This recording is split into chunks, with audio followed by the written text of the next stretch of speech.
Jamen det vi for eksempel har gjort, det er, at vi har specialiseret en række i forbindelse med. Mit navn det er Poul Tang. Jeg arbejder for FOF Folkeligt Oplysningsforbund i Favrskov Kommune, hvor jeg er konsulent. Min opgave det er at lave aftaler med kommunen og få ansat undervisere. Jeg har også i forbindelse med jobbet fået lejlighed til at komme med i kulturelt samvirke og folkeoplysningsudvalget. Så jeg synes, det har givet mig rigtig meget at få lov til at være administrator på de ca. 25 undervisere, som vi har til vores undervisning her. Altså, jeg synes, det er vigtigt for deltagerne at komme og være sammen med nogle andre. Og i det her tilfælde, altså bassintræning eller motion, alle mulige former for bevægelse, synes jeg er rigtig godt, at de kommer i gang med. Jamen, jeg oplever resultatet af de her ting. Det er en meget integrerende undervisning, hvor der bliver taget hensyn til den enkeltes behov. Og jeg oplever en undervisning på et højt fagligt niveau.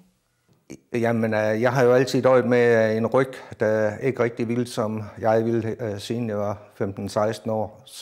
Og så blev jeg rygopereret i slutningen af 19, og så skulle der noget genoptræning til, så derfor valgte jeg så at begynde til varmvandstræning. Det virker godt for mig. Jeg underviser, fordi at, jeg synes, det er fedt at møde en masse mennesker. Danne relationer til mennesker og give dem noget, som de kan bruge til for eksempel efterfødselstræning, at de kan tage nogle øvelser med hjem, som de kan bruge, og bare komme og få en god stund i det her forløb. Så er det jo med deres babyer, og at de lige får tid til sig selv. En gammel drøm som lærer at formidle noget, som man har beskæftiget sig intensivt med, og så synes man skal af med det. Så er det jo godt, at der findes fora til det. Jeg synes, det er dejligt at være sammen med så mange glade mennesker, og folk bliver jo glade af at synge. Så jeg synes, det er dejligt at arbejde med kor, det har jeg altid været rigtig glad for. Dejligt at synge sammen med andre. Og skal ud og optræde en gang imellem med det, vi lærer. Jamen, jeg synes, at det er positivt faktisk stort set hver dag, jeg møder ind, fordi vi kan se, at de mennesker, der deltager på vores forskellige kursustilbud, de er glade. De deler i fællesskab fælles interesser og virker til at bruge deres fritid for de flestes vedkommende på noget, de glædes over. Og det er en enormt stor fornøjelse at være en del af i hverdagen. Jeg får en hel masse ud af at være underviser. Jeg synes, at det møde, jeg har med de forskellige mennesker, som kommer til at lære engelsk eller tysk, eller hvad nu det nu er, det er meget berigende.